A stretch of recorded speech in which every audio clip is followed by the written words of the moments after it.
hermanos, uno de los grandes privilegios que el pueblo de Dios tiene, que la iglesia tiene, es acercarse para alabar a su Dios.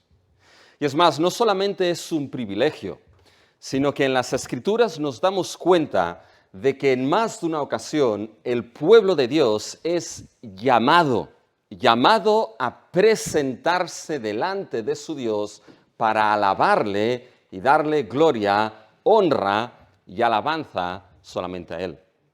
Y un libro en las Escrituras que de manera repetitiva nos encontramos que aparecen llamados al pueblo de Dios a acercarse a su Dios en alabanza, es el libro de los Salmos. En los Salmos nos encontramos en más de una ocasión cómo los Salmos llaman al pueblo a que entre a la presencia de Dios para alabarle y para bendecirle. Y la verdad es que, como les digo, hay muchos salmos, pero uno de los salmos que de manera clara realiza este llamado al pueblo a acercarse a Dios para adorarle es el Salmo 95. Así que tengan sus Biblias abiertas en el día de hoy en el Salmo 95 y vamos a leer todo este salmo, que es un salmo de alabanza a Dios. De alabanza, vamos a ver, pero también de exhortación, de amonestación en ciertos asuntos para el pueblo.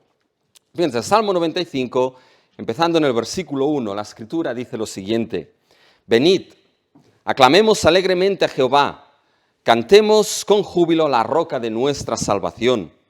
Lleguemos ante su presencia con alabanza, aclamémosle con cánticos, porque Jehová es Dios grande y Rey grande sobre todos los dioses, porque en su mano están las profundidades de la tierra y las alturas de los montes son suyas. Suyo también el mar, pues él lo hizo, y sus manos formaron la tierra seca. Venid, adoremos y postrémonos, arrodillémonos delante de Jehová nuestro Hacedor, porque Él es nuestro Dios, nosotros el pueblo de su prado y ovejas de su mano. Si oyereis hoy su voz, no endurezcáis vuestro corazón como en Meriba, como en el día de Masá en el desierto, donde me tentaron vuestros padres, me probaron y vieron mis obras. 40 años estuve disgustado con la nación y dije, pueblo es que divaga de corazón y no han conocido mis caminos. Por tanto, juré en mi furor que no entrarían en mi reposo. Hasta aquí la palabra de nuestro Dios. Fíjense, mis hermanos, que este salmo es un salmo que tiene dos partes bien claras. Está organizado de manera muy clara en dos grandes partes. Los primeros 7 versículos, o hasta la primera mitad del versículo 7, nos encontramos de que hay un llamado al pueblo de Dios a acercarse a su Dios para alabarle con alegría. Y a partir de la segunda mitad del versículo 7, nos encontramos de que hay lo que es una advertencia a ese pueblo llamado a alabar a Dios, una advertencia de que escuche la voz de Dios y no haga oídos sordos, no endurezca su corazón a esa voz de Dios. Esa es la gran estructura de este salmo. Y con esta estructura nos encontramos dos grandes puntos que surgen precisamente del texto mismo. Y esos dos grandes puntos los podemos definir de la siguiente manera. El primero es que debemos acercarnos o acerquémonos con alegre alabanza al Dios de nuestra adoración. Y lo segundo es que obedezcamos con diligencia la voz del Dios de nuestra adoración. Así que estos dos puntos son los que vamos a ver en el día de hoy. Primeramente, acerquémonos con alegre alabanza al Dios de nuestra adoración. Y aquí hay dos preguntas que debemos hacernos, o dos preguntas que le debemos hacer a este salmo. Primero, ¿cuál es la actitud de nuestra alabanza? Y fíjense que el salmo responde, la actitud de nuestra alabanza es que debe ser una alabanza llena de júbilo y de alegría. Fíjense en el Salmo como dos veces el Salmo llama al pueblo a venir, a acercarse, a presentarse delante de Dios. Fíjense en el versículo 1. El Salmo nos dice, venid. Y ahora fíjense en el versículo 6. venid. Y aunque este versículo 6, la palabra venid es distinta a la del versículo 1, podríamos traducir esta primera palabra del versículo 6 como acercaos. La idea es exactamente la misma. La idea es que el Salmo 2 veces está llamando a venid y acercarse a Dios. Y este llamado no es opcional para el pueblo. Es un llamado imperativo. Porque los dos verbos que aparecen, tanto en el versículo 1, venid, como en el versículo 6, venid, son dos imperativos. No son una opción que el Salmo está dando a aquellos que escuchan. El Salmo no está diciendo, bueno, si os parece bien en el día de hoy, si os va bien en este día, si en medio de todos vuestros afanes y vuestros trabajos tenéis un momentito y un espacio, entonces acercaros. Si podéis encajar en medio de todos vuestros quehaceres diarios de la vida, acercaros a Dios, entonces acercaros a Él. Pero si no os va bien, oye, no pasa nada, la vida sigue adelante. No está diciendo esto el salmista. Estos dos verbos son imperativos, no está dando una opción. Es un llamado de venid, acercaos a Dios. Y en este llamado, fíjense que se nos va a decir quién es llamado a acercarse a Dios. ¿Cuál es el propósito de acercarse a este Dios? Y cómo uno debe acercarse a este Dios al cual es llamado. Fíjense que de manera clara, aquellos que son llamados a acercarse a Dios es el pueblo mismo de Dios. No es un llamado general aquí. No es un llamado a todas las naciones. Nos encontramos otros salmos que sí llaman a las naciones a acercarse a Dios y a acercarse a Sión. Nos encontramos este llamado en los profetas, muchas veces también a las naciones. Las naciones llegarán a Sión y adorarán a Dios, pero no aquí en el Salmo 95. El llamado es un llamado específico. El llamado de acercarse a Dios es un llamado dado, lanzado, proclamado al pueblo redimido y salvado de Dios. Al pueblo que Dios amó, que Dios escogió y que Dios salvó en su gracia.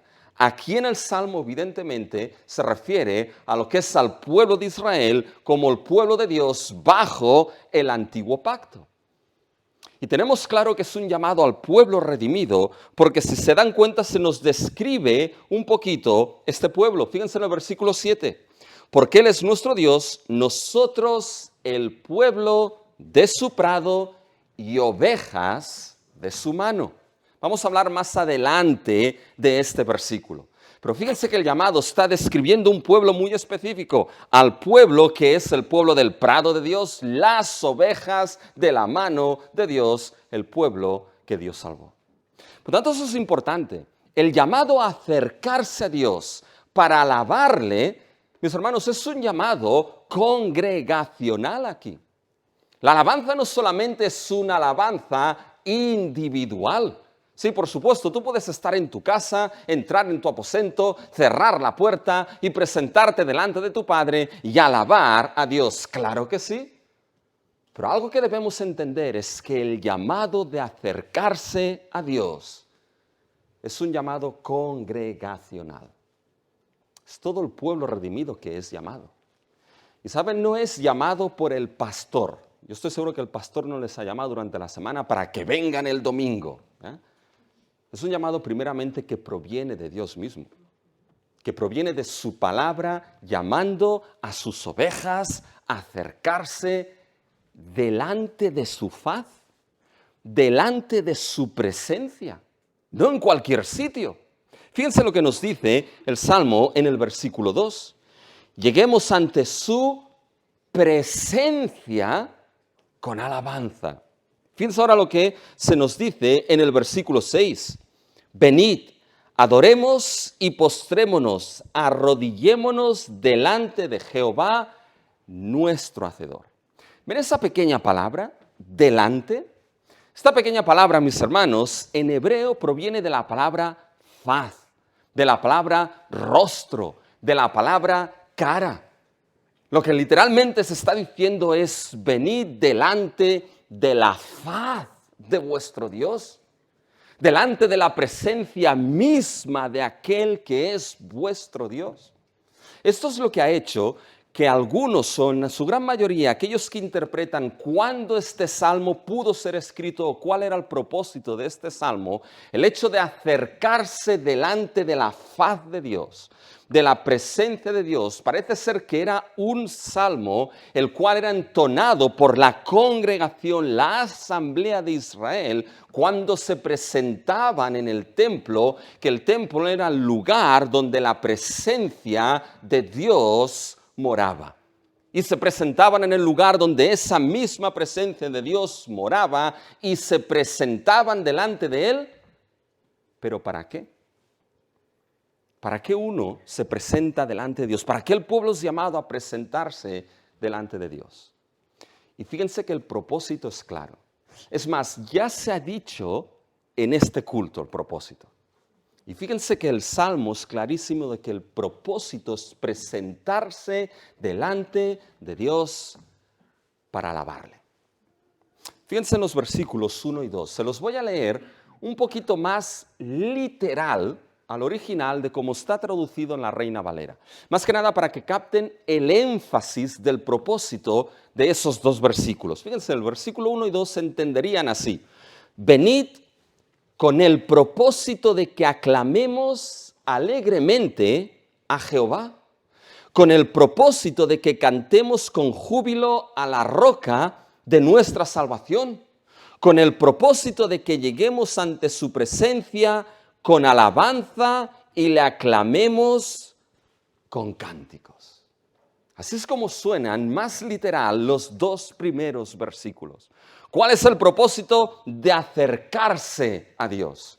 ¿Cuál es el propósito de ser llamado delante de su presencia? Los versículos 1 y 2 son claros, no hay secreto en ellos. El propósito es acercarse para alabar a este Dios delante de quien nosotros nos presentamos.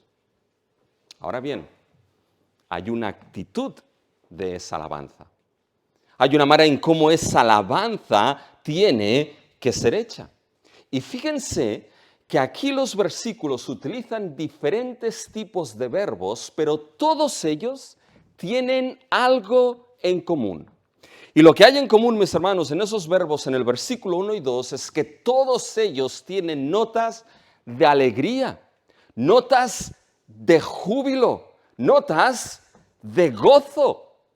Fíjense, los versículos 1 y 2. Venid, aclamemos, ¿de qué manera?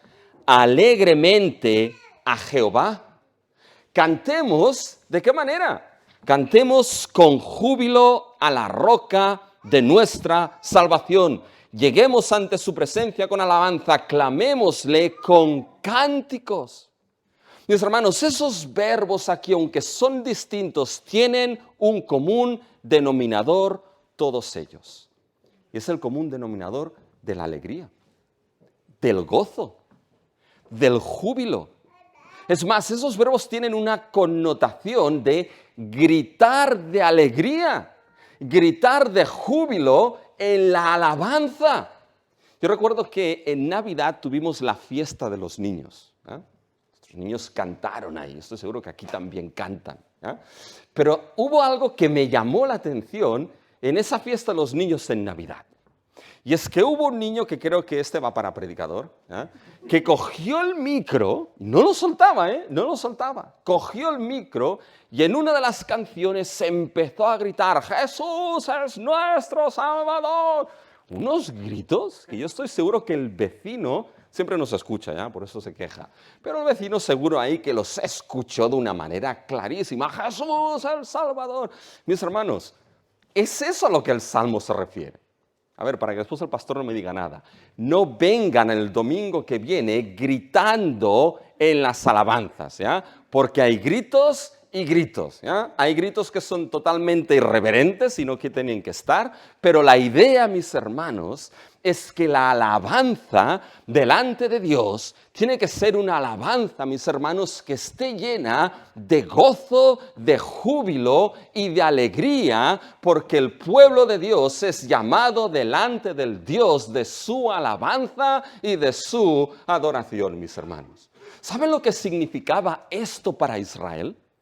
Era algo sorprendente, porque imagínense, mis hermanos, a la asamblea, la congregación de los redimidos, Israel, en el antiguo pacto, mis hermanos, llamados, venid, acercaos delante de la faz de vuestro Dios con alabanza y con alegría. Llegaban al templo, el lugar donde la presencia misma de Dios moraba. ¿Saben lo que le era permitido a Israel, mis hermanos? Le era permitido a Israel gozar de algo que el ser humano tuvo y perdió, mis hermanos. En el Edén mismo, el primer templo de Dios puesto en la tierra. Ahí Adán y Eva, mis hermanos, Adán como el sacerdote de ese primer templo, su vida, mis hermanos, tenía que ser una vida continua delante de la presencia de su Dios y Creador, alabándole con alegría. Y se perdió esto por el pecado. Pero Dios le permitió aquí a su pueblo acercarse delante de su presencia y gozar, mis hermanos, de esa realidad, en esa tierra, delante de ese templo, de la presencia de su Dios. Alabando con alegría y mirando, mis hermanos, el día que eso sería una realidad eterna. Si yo estoy seguro que alguien ahora aquí está pensando, pero es que hay días, hay domingos que no tengo muchas ganas de alabar con alegría a Dios. Y es que hay situaciones, mis hermanos, en la vida que lo hacen difíciles. Hay situaciones en la vida que hacen esa alegría en la alabanza difícil. Pero no pierdas de vista nunca el gran privilegio de este llamado. No dejes que muchas veces las tribulaciones, las pruebas, las dificultades de la vida te nublen esto, mis hermanos. ¿Saben qué? Desde aquí delante les confieso un secreto. Estoy seguro que saben. Desde aquí delante se ven todas las caras, ¿eh? No se escapa ni una, ¿eh? Y a veces se ven caras de cansancio. Es comprensible. A veces se ven caras dormidas. No es tan comprensible, pero también. ¿No? A veces, mis hermanos, se ven caras con dificultades, totalmente comprensible. Pero ¿saben lo que es muchas veces lo más triste de ver desde aquí delante? Ver aquellas caras que verdaderamente han perdido el gozo, el júbilo y la alegría de alabar a su Dios juntamente con la congregación de los santos. Y el Salmo llama al pueblo a acercarse para alabar con alegría. Israel se acercaba al templo. La pregunta es, ¿dónde nos acercamos nosotros? ¿Qué templo, mis hermanos, tenemos para acercarnos delante de la presencia de nuestro Dios? ¿Y saben el templo que tenemos? No tenemos un templo de piedras físicas, mis hermanos. Tenemos un templo de piedras vivas. Un templo, mis hermanos, que está fundamentado sobre la piedra angular que es Cristo Jesús. Un templo de piedras vivas, como decía Spurgeon, engastadas en ese templo con la sangre carmesí de nuestro Señor Jesucristo. Y ese templo, mis hermanos, es la iglesia redimida por la sangre de Cristo. Y por la obra de Cristo, los redimidos en el nuevo pacto, el lugar santísimo y la presencia misma de Dios ha sido abierta para los suyos.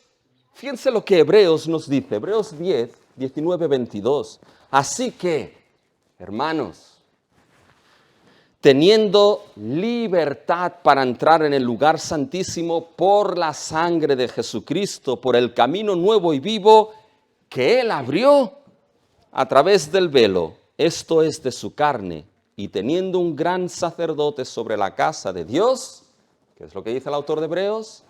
Acerquémonos con corazón sincero, en plena certidumbre de fe, purificados los corazones de vana conciencia y lavados los cuerpos con agua pura. Mis hermanos, ¿saben lo que hace posible para nosotros hoy en día la realidad de este Salmo 95? ¿Saben lo que hace posible para nosotros hoy en día? Que podamos responder a este llamado, venid delante de Dios, venid y alabadle con alegría. ¿Saben lo que hace posible esta realidad en nosotros? Solamente, mis hermanos, la persona de Jesucristo y su obra. Su persona y su obra es la que aplica este salmo en nuestras vidas. ¿Y saben cuándo se ve esto de una manera clara, palpable y visible? Al pueblo redimido por la sangre de Cristo, acercándose y congregándose y respondiendo al llamado de acercarse y alabar a Dios con alegría. ¿Saben cuándo se ve esto de manera clara? El primer día de la semana, cada domingo que venimos a congregarnos para alabar con alegría a nuestro Dios.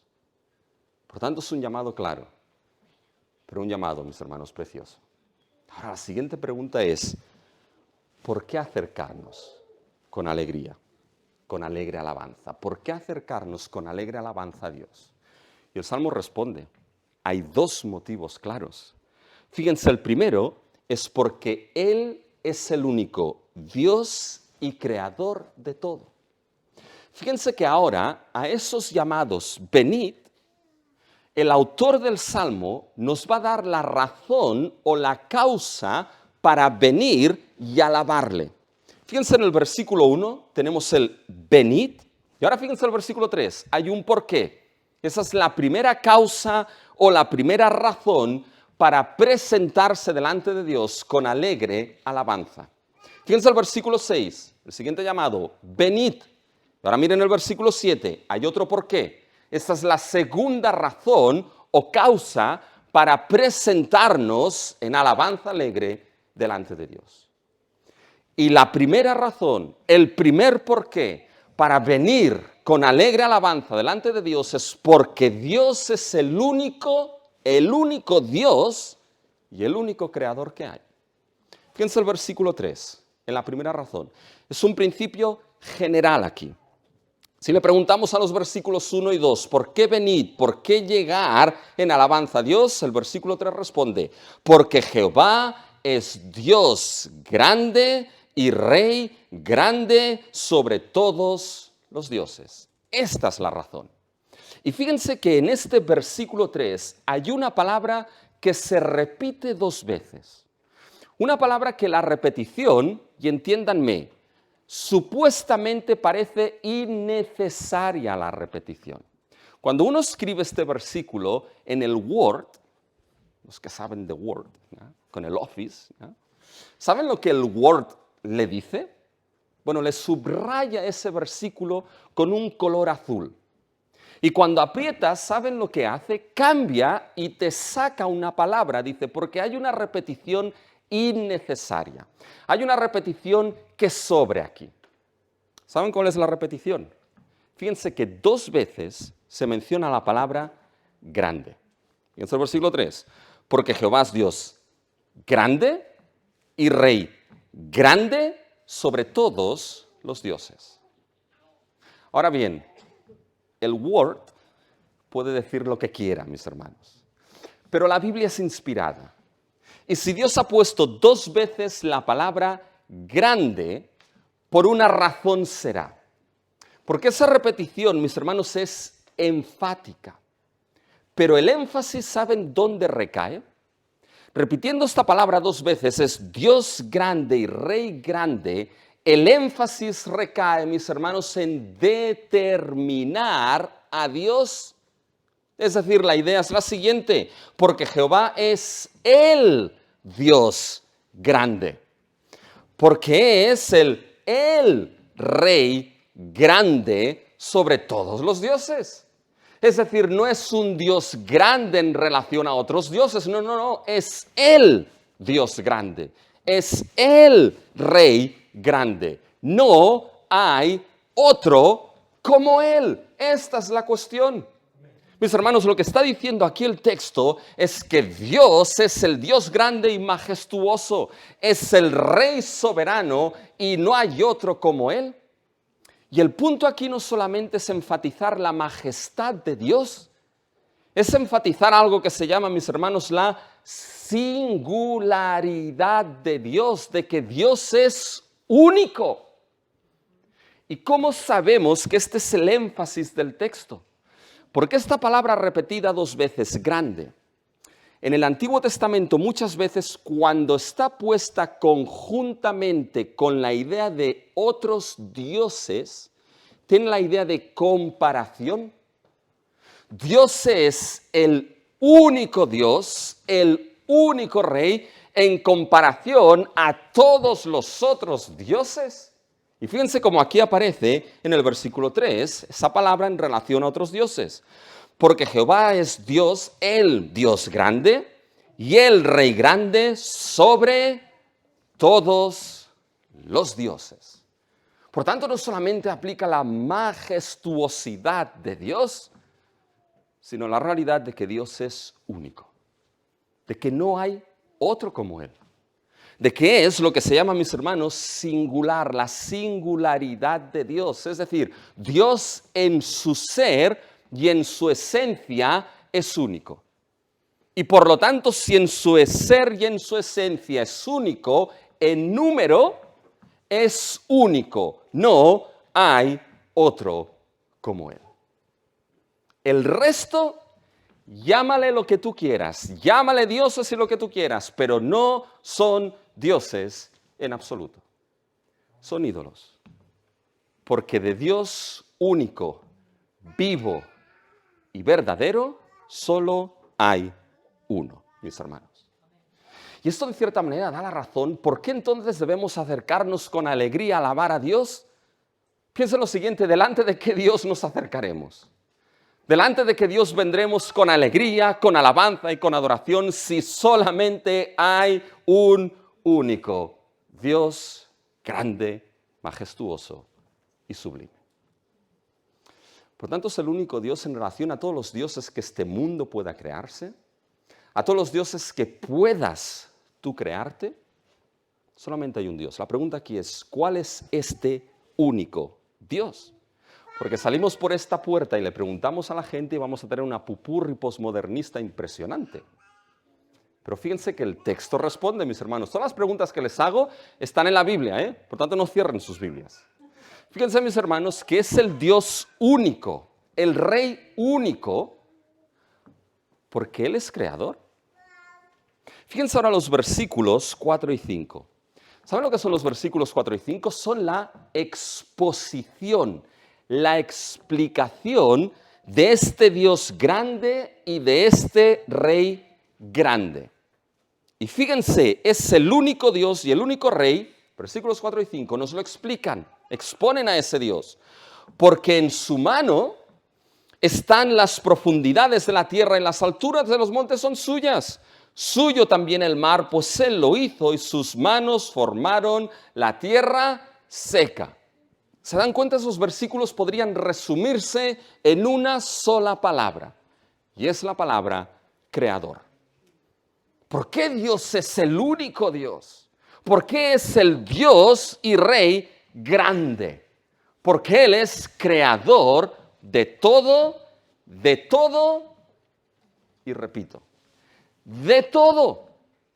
Y lo repito con énfasis, mis hermanos, porque el texto así lo dice. Todo ha sido creado por Dios. ¿Quieren verlo? Fíjense, mis hermanos, en el texto. Fíjense en los versículos 4 y 5. Fíjense cómo se mencionan unas palabras. Se mencionan las palabras profundidades y alturas. En el versículo 4. Fíjense en el versículo 5. Mar y tierra. ¿Se dan cuenta? Estas palabras mencionadas son contrastes. Profundidades y alturas. Son opuestos. Mar y tierra son opuestos. Bien, ahora les voy a enseñar qué significa esto. Les voy a dar la palabra de la semana. ¿Ya? Estos son, mis hermanos, lo que se llama un merismo. Suena raro, ¿no?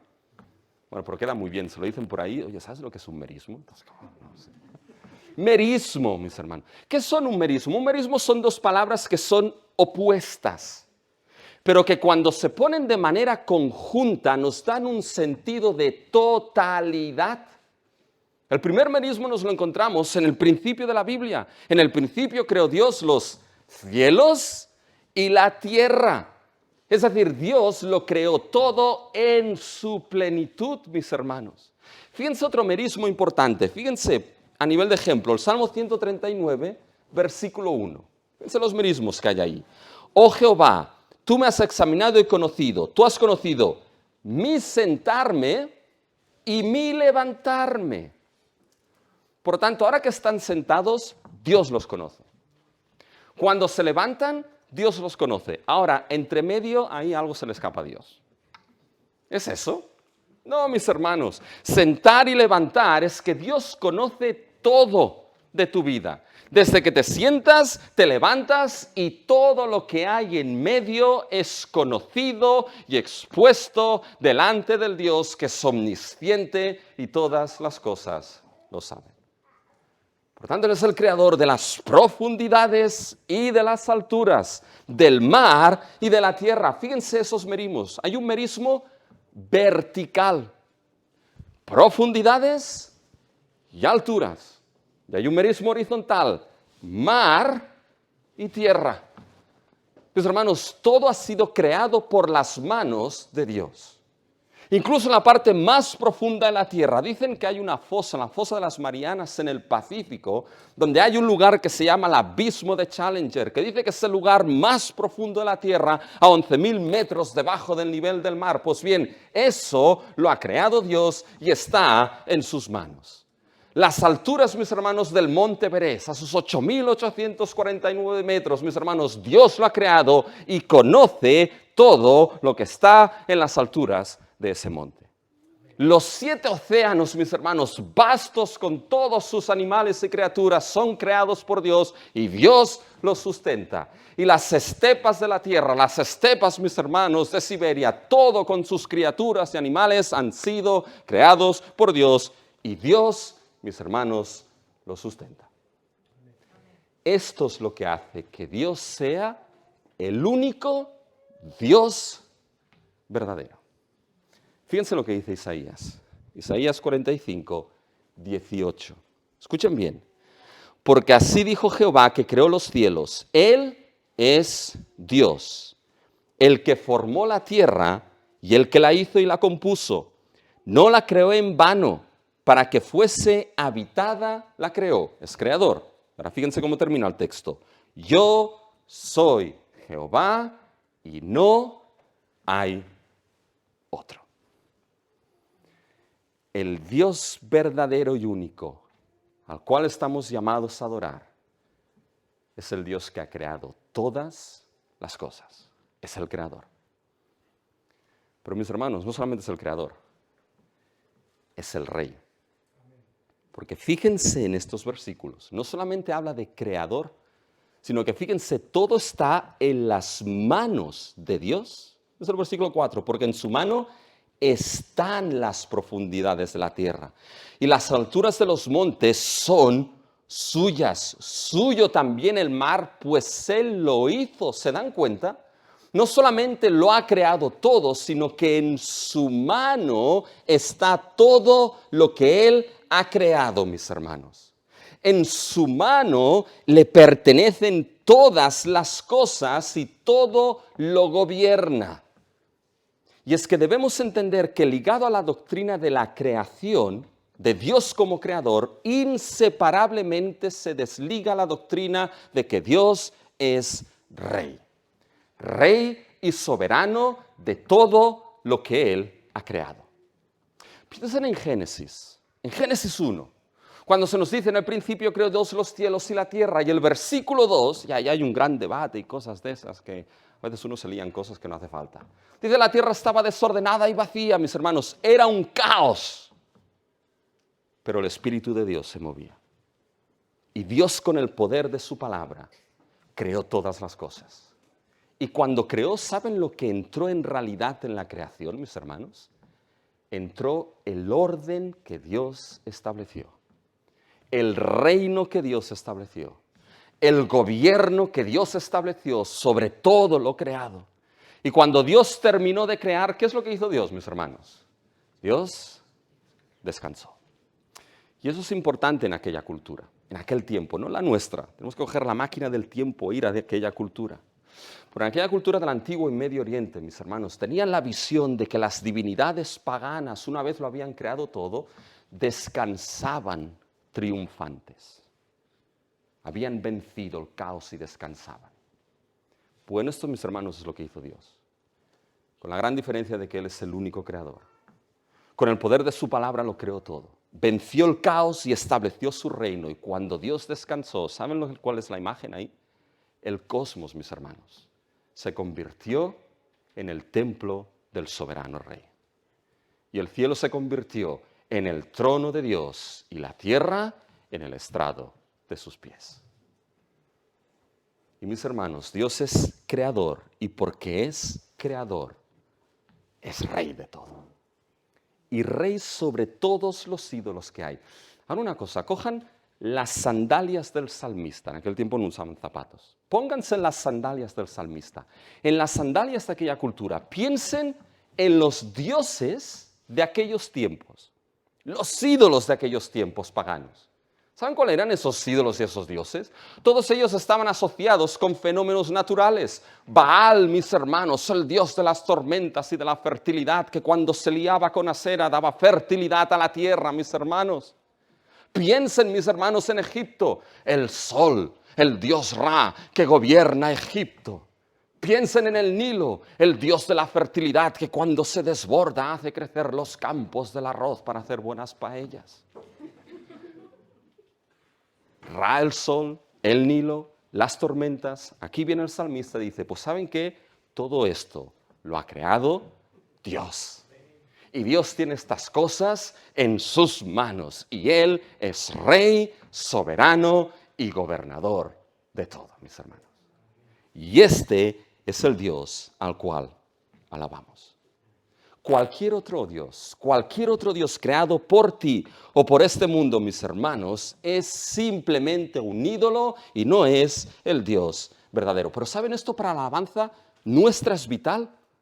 Porque cuando nos congregamos a alabar a Dios, tenemos que tener la gran confianza, en la gran fe surgida de la Escritura, de que no estamos alabando a un ídolo, de que no estamos alabando a un Dios falso, de que no estamos alabando a una idea o concepción que nosotros nos hayamos hecho, nos hayamos montado. Estamos alabando al Dios que se ha revelado en las obras de la creación. Estamos alabando al Dios que es el Dios grande, el Rey grande, el único Dios vivo y verdadero. Y esto tiene que hacer que cuando nos reunimos vengamos delante de Él y con alegría alabemos a este Dios. Pero hay otra razón. No solamente porque Él es el Dios único y verdadero, el creador, sino ahora de manera más específica. Fíjense, porque es el Redentor que nos ha redimido como su pueblo. Fíjense ahora, el salmista es un muy buen predicador, porque coge la verdad general de que Dios es el único Dios y creador y ahora la aplica a la realidad del pueblo de Israel. La aplica. Y fíjense que lo vemos esto, mis hermanos, en el versículo 6 y 7. Venid, otra vez el llamado, adoremos y postrémonos, arrodillemos delante de Jehová, nuestro hacedor, creador. ¿Por qué? Porque Él es nuestro Dios, nosotros el pueblo de su prado y ovejas de su mano. Pero fíjense la aplicación. En los versículos 4 y 5 nos ha hablado de que Dios creó todas las cosas, mar, tierra, profundidades, alturas, todo está en sus manos. Es el creador. Fíjense el versículo 6 como vuelve a hablar del creador. Jehová es nuestro hacedor, creador. Pero hay una diferencia en el versículo 6. La Biblia añade algo que no está en los versículos 4 y 5. ¿Y saben qué es lo que añade? La palabra nuestro. Este creador de cielos y tierra, de profundidades, de alturas, de mar y de tierra, al mismo tiempo es nuestro creador, nuestro hacedor.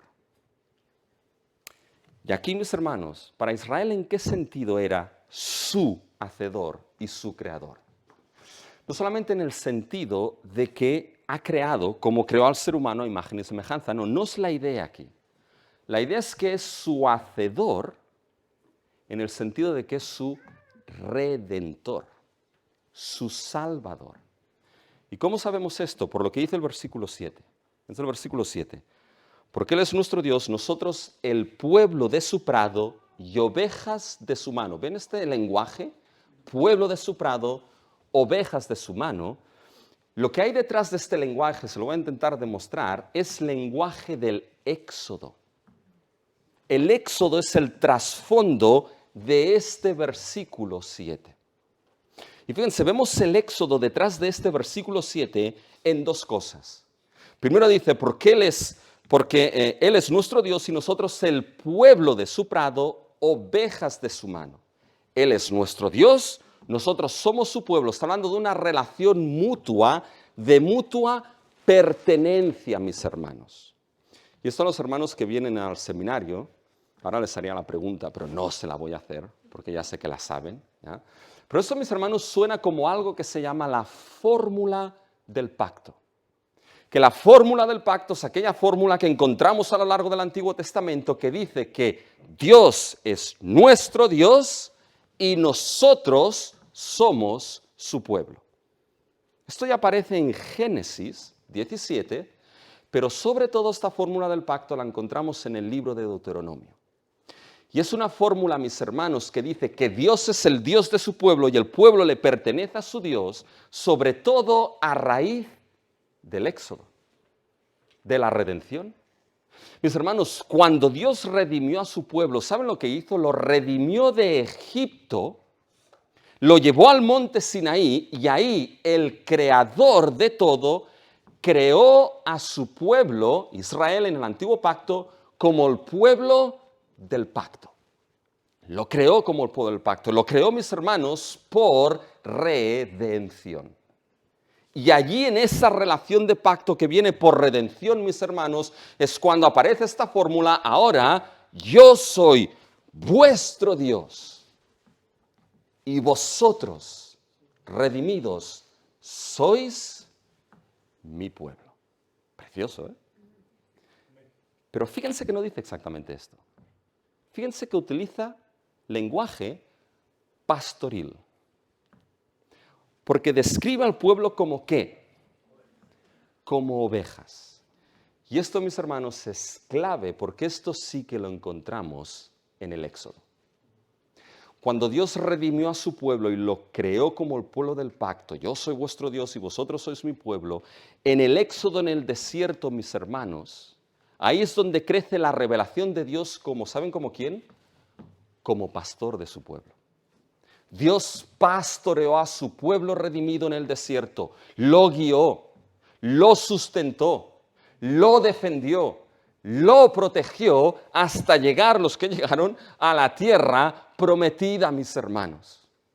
Y esto es importante porque esto encaja en la cultura de aquel tiempo. ¿Saben? En la cultura del Antiguo y Medio Oriente, los reyes de las naciones, Faraón y así, eran entendidos no solamente como reyes, sino que al ser reyes tenían que ser pastores de su pueblo.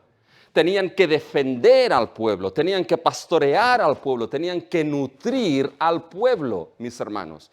Y en muchas pirámides y textos aparece que Faraón era el rey y pastor de su pueblo. En la Escritura nos encontramos esto. David, el rey por excelencia, mis hermanos. ¿Qué era David? Su profesión era pastor, era rey pastor. El Salmo 23, mis hermanos. Jehová es el rey es pastor de su pueblo. Bien, ¿por qué, mis hermanos, aquí Dios puede ser pastor de los suyos? Nos lo ha dicho el Salmo. Fíjense el versículo 3. Porque Él es el rey grande sobre todos los dioses. Y como rey, entonces Él es ¿qué? Pastor del pueblo que Él ha redimido. Qué precioso, mis hermanos, esto para Israel. Dios lo hubiese podido dejar de la mano. Pero no, lo redimió, lo salvó, lo creó como su pueblo. Yo soy vuestro Dios, vosotros sois mi pueblo, mis ovejas, y lo pastoreó, mis hermanos, hasta llegar a la tierra prometida. Grandioso para ese pueblo, ¿sí o no? Pero saben, es mucho más grandioso para nosotros. Porque, mis hermanos, cuando cogemos la revelación de la Escritura, cuando cogemos este progreso de la historia de la salvación, todos estos términos que hemos visto, Dios como creador, Dios como rey, Dios como redentor, Dios como el gran pastor. ¿Saben, mis hermanos, cuando llegamos en el Nuevo Testamento, en quién colapsan esos términos, en quién se cumplen todos estos términos? Se cumplen solamente en la persona de nuestro Señor Jesucristo. Él es Dios y Él creó todas las cosas. Y nada de lo que existe existiría si Jesucristo, Dios, no lo hubiese creado. Fíjense Juan 1, mis hermanos, en el principio era el Verbo, y el Verbo era con Dios. Y por mucho que digan los testigos de Jehová, es que el Verbo era Dios. Es Dios, mis hermanos. Y fíjense, este era en el principio con Dios. Todas las cosas por Él fueron hechas. Y sin Él nada de lo que ha sido hecho fue hecho, mis hermanos. Y nuestro Señor Jesucristo, Dios se encarnó, el Dios creador se encarnó. Y cuando nació en Belén, mis hermanos, ¿saben quién nació en Belén? El rey pastor de su pueblo. Fíjense, mis hermanos, en Mateo, capítulo 2, versículo 6. Y tú, Belén, de la tierra de Judá, no eres la más pequeña entre los príncipes de Judá, porque de ti saldrá un guiador, escuchen el lenguaje, que apacentará, pastoreará a mi pueblo, Israel, mis hermanos. ¿Y cómo apacentó este gran pastor a su pueblo? ¿Saben cómo lo hizo? Lo hizo, mis hermanos, no solamente con sus enseñanzas, no solamente con sus hechos, sino que lo hizo, mis hermanos, con su propia vida en la cruz del Calvario. Y ahí, mis hermanos, vemos que este Dios que es creador, que se encarnó, mis hermanos, y que es pastor, es el gran pastor de las ovejas. Que en Juan 10 se nos dice que Él conoce a sus ovejas. Y por sus ovejas, ¿qué es lo que hizo? Dio su vida. Dio su vida y la volvió a tomar, mis hermanos. Por tanto, esta realidad, mis hermanos, se cumple en nuestro Señor Jesucristo. Y algo que debemos tener muy presente, mis hermanos, es que el llamado sigue ese llamado de arrepentimiento y de fe en Cristo Jesús. Quizás has pasado todo este tiempo escuchando, pero hay ese llamado de arrepiéntete de tus pecados y acude a Cristo Jesús, al Rey, al Creador, al buen pastor. Y uno dice, ¿y cómo sé entonces yo que soy una de esas ovejas? Esta es la pregunta incorrecta. Tú arrepiéntete y cree. Y demostrarás que eres oveja de Cristo. ¿Sabes por qué? Porque solo sus ovejas escuchan su voz. Y mis hermanos, nuestro buen pastor no nos dejó, nos redimió. Ahora yo soy vuestro Dios y vosotros sois mi pueblo. Y el buen pastor sigue pastoreando nuestras vidas hasta la eternidad misma. Pero ahora viene el segundo punto. Este es mucho más rápido, no se preocupen. Ya Pastorea nuestras vidas, mis hermanos, hasta el redil último. ¿Quiere decir entonces que nosotros tenemos que quedarnos cruzados de brazos? El Salmo ahora pasa la advertencia. Porque de acercarnos en alabanza alegre, ahora, mis hermanos, el llamado es que obedezcamos diligentemente la voz del Dios de nuestra adoración. Y fíjense, mis hermanos, que lo que debemos hacer es bien fácil, es escuchar y obedecer la voz de nuestro Dios. Ahora, mis hermanos, voy a ver cómo compacto todo esto. Pero fíjense que a partir del versículo 7, la segunda mitad, parece que el Salmo rompe. Pasamos de la alegre alabanza y ahora se nos dice, si oyereis hoy su voz, no endurezcáis vuestro corazón. Pero no rompe el fluir del argumento, mis hermanos. Miren el Éxodo. El Éxodo, Israel peregrinaba hasta la tierra prometida. Y saben que nosotros seguimos peregrinando hasta la gloria eterna, mis hermanos. Y el Dios al que nosotros alabamos, mis hermanos, es el mismo Dios que debemos escuchar y obedecer su voz. Los 7 primeros versículos, Dios ha escuchado la voz de su pueblo en alabanza. Ahora del 7 en adelante, su pueblo escucha la voz de su Dios. Porque una alabanza carente de escuchar la voz de Dios y obedecer, mis hermanos, es una alabanza vacía e incluso hipócrita. Pero en ese peregrinaje ahora, el autor va a decir, cuidado, hay un ejemplo importante aquí. Os voy a enseñar en ese peregrinaje lo peligroso de no escuchar la voz de Dios. Y lo va a tomar, mis hermanos, con un acontecimiento terrible de la vida de Israel. Lo que pasó, mis hermanos, en Meriba y en Masá. Y fíjense, hay un condicionante en el versículo 7. Si oyereis hoy su voz, versículo 8, no endurezcáis vuestro corazón. Y aquí la idea de endurecer el corazón no es la idea de uno que no entiende. Es que esto no lo tengo claro. No, no, no. Es la idea de incredulidad. Es la idea de rechazo. Es la idea de falta de fe y de no creer, mis hermanos, en la voz de Dios. Y esto es lo que sucedió en Israel, en Meriba, mis hermanos, y eso es lo que sucedió en el tiempo de Masá. Fíjense que Meriba, mis hermanos, significa lo que es tentación, significa lucha, Masá significa tentación. ¿Y qué es lo que sucedió en Israel? Piensen en el desierto, mis hermanos. Israel no paró de quejarse. Pan, demasiado pan. Carne, ahora carne. Estamos en el desierto, queremos volver a Egipto. El agua, que es amarga, ahora dulce. Se quejaban, se quejaban, se quejaban y se quejaban, mis hermanos. ¿Y saben lo que era esa queja? Esa queja, mis hermanos, era la evidencia de un corazón incrédulo. De un corazón que no creía las obras ni la voz de Dios. Por 40 años tuvieron la voz de Dios. No audible, pero sí en obras redentoras. Dios los sustentó, Dios los protegió, Dios los alimentó, mis hermanos. Fíjense lo que se nos dice en los versículos 9 y 10. Donde me tentaron vuestros padres, me probaron y vieron mis obras. 40 años estuve disgustado con la nación. Mis hermanos, 40 años Israel tuvo el testimonio de su Dios, de esas obras redentoras, mis hermanos, de esa voz de Dios de todas maneras. E Israel se quejó. Y esa queja era un corazón incrédulo a la voz de Dios. ¿Y qué es lo que hizo Dios? Basta. Juró Dios, no entrarán en mi reposo. Es decir, no entrarán en la tierra prometida. No llegarán al final de ese peregrinaje. No es que Israel perdiese su salvación ahí, La salvación no se pierde, mis hermanos. Es que esa incredulidad, esa queja era muestra de un corazón incrédulo que nunca, mis hermanos, nunca había creído a Dios. ¿Y saben lo que nos enseña esto? Cuidado con la queja. No se quejen mucho al pastor. Bueno, hay momentos para quejarse.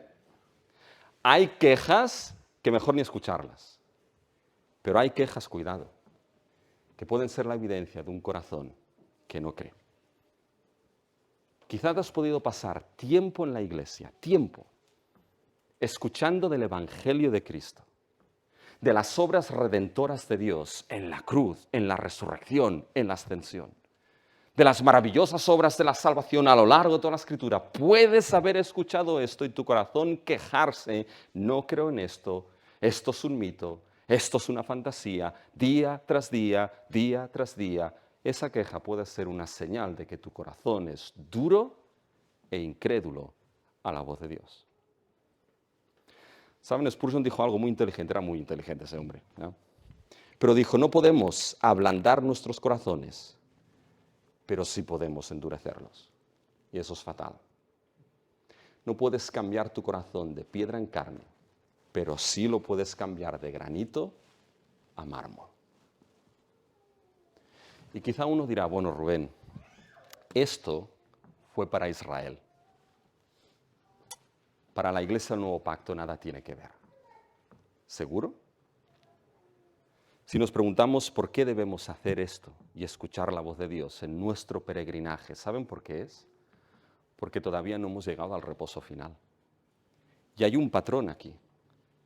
Lo que sucedió en el tiempo de Israel en Masá y Meriba se podía convertir en un patrón para el tiempo del salmista en el Salmo 95. Y se puede convertir en un patrón para la Iglesia en el Nuevo Pacto. Y esa es la lectura paralela que hemos leído en Hebreos 4. Fíjense que cuando vamos a Hebreos capítulo 3 y 4, evidentemente no los podemos tocar todo, pero en el capítulo 3 se menciona el Salmo 95 y esa rebelión en Meriba y Masá en Israel. Y cuando menciona esto el autor, llega, mis hermanos, a Hebreos capítulo 4 y dice entonces lo siguiente, mis hermanos, lo que hemos leído. Versículo 1, temamos pues no sea que permaneciendo aún la promesa de entrar en su reposo, algunos de vosotros parezca no haberlo alcanzado. El autor está diciendo, mirar lo que sucedió con Israel. Eso puede ser patrón también para algunos de vosotros. Y la idea es lo siguiente, dice, el hoy del tiempo de Israel. El hoy del tiempo del Salmo 95, cuidado porque puede ser el hoy para alguno de vosotros. Fíjense cómo lo dice el autor de Hebreos en Hebreos 4, 7, 8. Otra vez determina un día, hoy, diciendo después de tanto tiempo por medio de David, como se dijo, si oyereis hoy su voz, no endurezcáis vuestros corazones, porque si Josué les hubiera dado el reposo, no hablaría después de otro día. Por tanto, queda un reposo para el pueblo de Dios. Mis hermanos, Josué llevó el pueblo a la tierra, sí o sí, pero no le dio reposo. Porque el que da verdaderamente reposo al pueblo de Dios es el último Josué. Es nuestro Señor Jesucristo. El que dijo, venid a mí todos los que estáis trabajados y cargados, y yo os haré descansar. Pero estamos en el ya, a algunos les sonará esto, pero todavía no.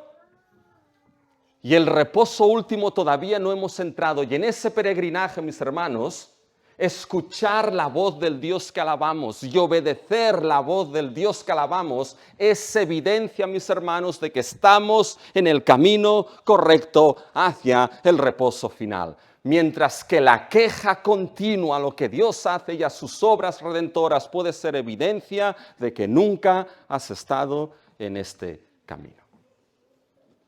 Y el día que se llegue al final, quizá dices, bueno, quizá el Señor no se da cuenta de esto, ¿sí?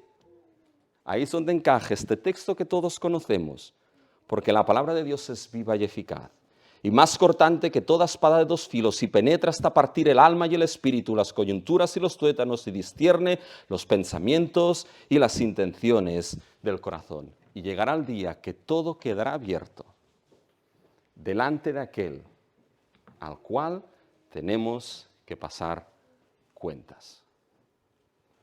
Y en ese día no habrá nada escondido, mis hermanos. Por lo tanto, si escuchas hoy la voz de Dios, si escuchas la voz de Dios en esa obra gloriosa de Cristo Jesús, que te llama a arrepentirte de tus pecados y a creer en Cristo Jesús como Señor y Salvador, no endurezcas tu corazón de granito a mármol. Arrepiéntete y cree por su pura gracia y verás que eres oveja gloriosa del gran Rey que te sustenta y te sustentará hasta el fin. Y mis hermanos, aquellos que estamos en los rediles del gran Rey y del gran Pastor, ¿qué debe hacerse en este año que tenemos por delante? Individualmente y ustedes como iglesia. Alaben con alegría a su Dios.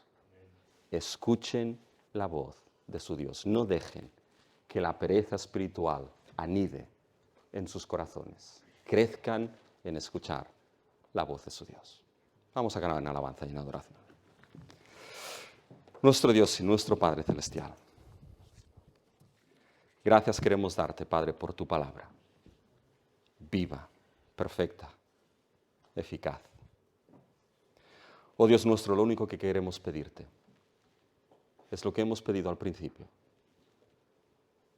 Dios, que tu palabra no vuelva hoy vacía a ti.